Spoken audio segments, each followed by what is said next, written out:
Hello दोस्तों, कैसे हो आप सभी। आशा करता हूँ आप सभी ठीक होंगे, बढ़िया होंगे। तो आज की इस वीडियो में हम डिस्कस करेंगे कि कौन सी कंपनीज़ आपके लिए बेस्ट रहेंगी एज अ फ्रेशर या तो एक्सपीरियंस, जिसमें वर्क कल्चर भी काफ़ी अच्छा हो और वर्क लाइफ बैलेंस भी काफ़ी अच्छा हो अलॉन्ग विद सैलरीज। तो सबसे पहले स्टार्ट करते हैं कि समझो आप एक फ्रेशर हो, ठीक है। तो आपके दिमाग में ये कुछ बेसिक क्वेश्चंस आते होंगे कि कौन सी कंपनी में जाए जहाँ पे अच्छा पे मिले और वर्क कल्चर भी अच्छा हो, और दूसरी चीज़ कि वर्क लाइफ बैलेंस भी अच्छा हो। बिकॉज एज अ फ्रेशर कई बार ऐसा होता है कि थोड़ा बहुत काम का प्रेशर फील होता है, काफ़ी फैक्टर्स होते हैं। तो सबसे पहली चीज़ कि मोस्ट प्रॉब्ली जब आप ऐसा सोचोगे ना, अच्छा वर्क कल्चर, अच्छा वर्क लाइफ बैलेंस, अच्छी सैलरी, तो आपके दिमाग में एक ही ख्याल आएगा MNCs का, ठीक है। जो बड़ी कंपनीज़ हैं उनमें सारी चीज़ें अच्छी होंगी।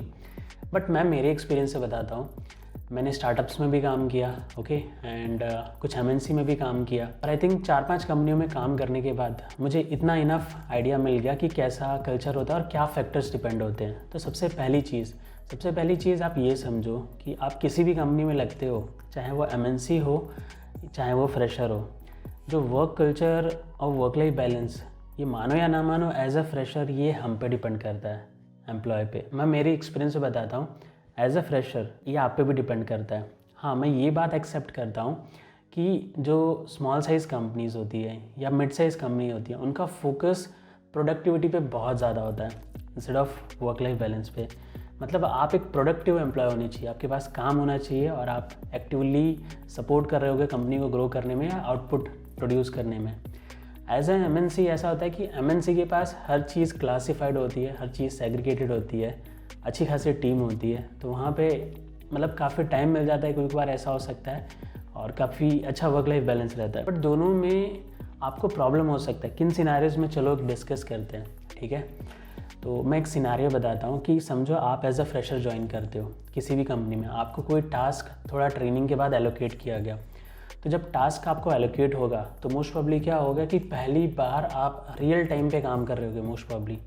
नो डाउट आपने ट्रेनिंग लिया होगा, ट्रेनिंग में काफ़ी कुछ सीखी होंगी, बट रियल टाइम होता है। बिकॉज वहाँ पे सीनियर से, अपनी टीम से, ओके, मैनेजर से आपको कोलैबोरेशन करना पड़ता है, एक्टिवली कम्युनिकेशन भी होना चाहिए। ऐसा हो सकता है कि वो जो काम है वो काम शायद 4 घंटे का है, बट आपको एंटायर डे या 2 दिन लग गए वो करने में।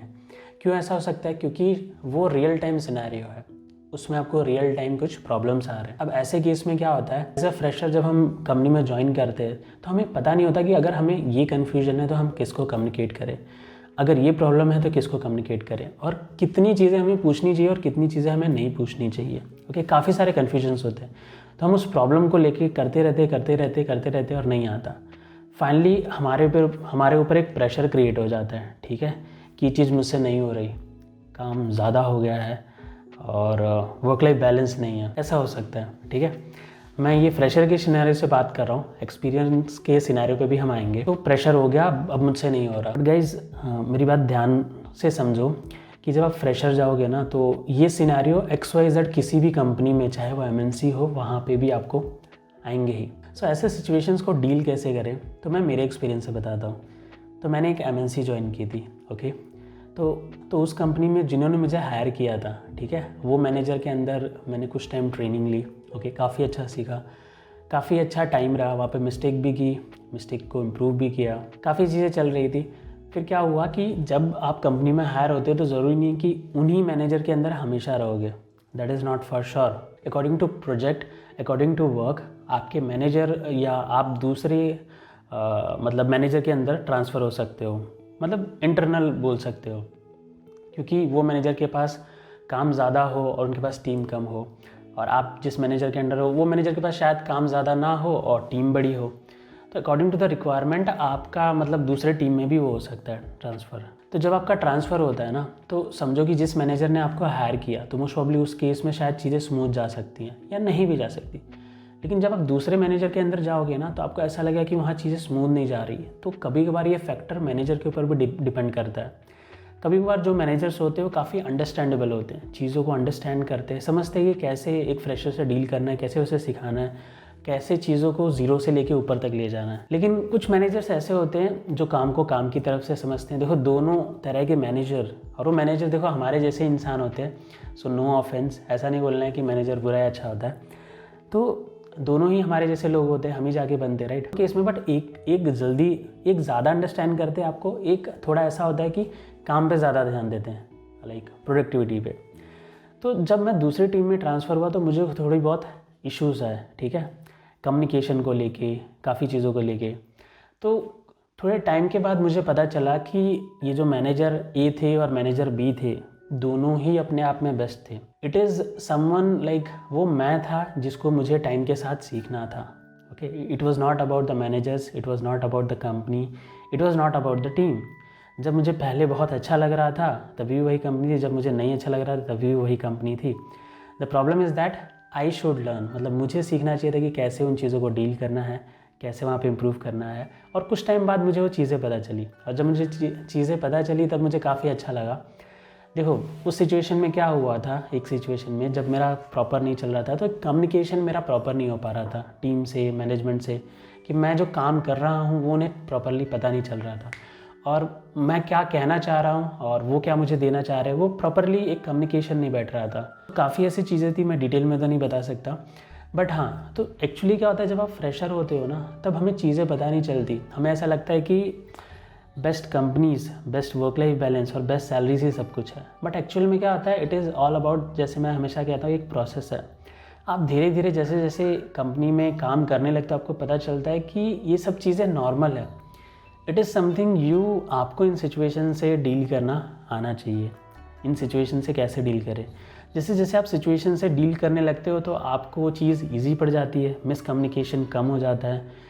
जो 10 घंटे का टास्क है उसको आप 2 घंटे में करने लगते हो, ठीक है। ऐसा होता है, फ्रेशर को उसी चीज़ के लिए बहुत ज़्यादा टाइम लगता है, टू बी ट्रू, क्योंकि हमें टेक्निकल जो डॉक्यूमेंट्स होते हैं ना उनकी भी अंडरस्टैंडिंग नहीं होती कि उनसे कैसे डील करें, और टेक्निकल जो कम्युनिकेशन होती है, कैसे क्या चीज़ें करनी है, वो सब चीज़ की अंडरस्टैंडिंग बहुत कम होती है। नो डाउट आपको ट्रेनिंग भी मिलती है, फिर भी मतलब उस लेवल पे समझो कि एक ट्रेन चल रही है और सडनली उस ट्रेन में आपकी एंट्री हो तो, और वो ट्रेन रुकने नहीं वाली ज़्यादा टाइम तक। तो जो प्रोजेक्ट्स होते हैं ना वो रियल टाइम होते हैं, वो एक फ़ेज़ में चल रहे होते हैं। तो जब आप उस प्रोजेक्ट में एंटर होते हो ना तो एक फ़ेज़ में रहते हैं, और आपका फ़ेज़ उस लेवल का नहीं होता। तो काफ़ी सारी चीज़ें होती हैं जो आप मैच नहीं कर पाते, बट नो डाउट कंपनी आपको आपके हिसाब से काम देती है, राइट। आप फ्रेशर हो तो उस हिसाब से आपको काम मिलता है जो कि आप हैंडल कर सको, बट स्टिल आपको काफ़ी सारे कन्फ्यूजन्स प्रॉब्लम हो सकते हैं। So guys, initially as a fresher, to be true, मेरा ऐसा मानना है, हमको सैलरी के बारे में, वर्क लाइफ बैलेंस के बारे में और वर्क कल्चर के बारे में ज़्यादा नहीं सोचना चाहिए। हमको ये सोचना चाहिए कि मुझे कोई भी XYZ कंपनी में एक जॉब मिले जिस रोल के लिए मैं प्रिपेयर कर रहा हूँ, और मैं वहाँ पे काफ़ी चीज़ें सीख पाऊँ। तो मैं एक चीज़ शॉर्ट में बताता हूँ। देखो, अगर वो एक छोटी कंपनी है तो आपको सीखने बहुत ज़्यादा मिलेगा, अगर वो एक बड़ी कंपनी है तो आपको work life balance most probably शायद ज़्यादा मिलने के चांसेस रहेंगे। बट छोटी कंपनी में एज अ फ्रेशर आप जो सीखते हो उसका लेवल काफ़ी अच्छा रहता है, ऐसा मुझे लगता है।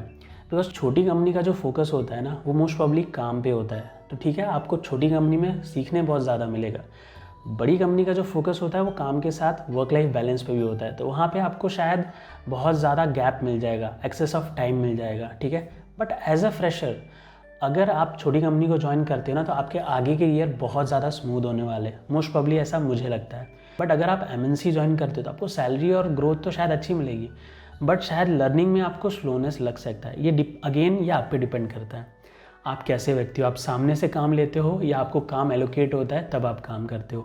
बट छोटी कंपनी में आपको आप कैसे व्यक्ति हो उससे फ़र्क नहीं पड़ता, आपको काम मिलने वाला है, आपको एक्सेस अमाउंट ऑफ वर्क रहेगा, आपकी जो सीखने का कर्व होगा वो हमेशा ज़्यादा ही होगा छोटी कंपनी में। So guys, at the end of the day conclusion ये है, इट्स ऑलवेज मी वर्सेस मी, ठीक है। आप हमेशा खुद से ही लड़ाई लड़ते हो, आप हमेशा खुद को इम्प्रूव करते हो, और जैसे जैसे आप बेटर होते जाते हो तो सामने कोई भी व्यक्ति हो, सामने कोई भी कंपनी, आप हर सिचुएशन में डील कर सकते हो, हर सिचुएशन से बाहर निकल सकते हो, हर तरह के टास्क को पूरा कर सकते हो, ठीक है।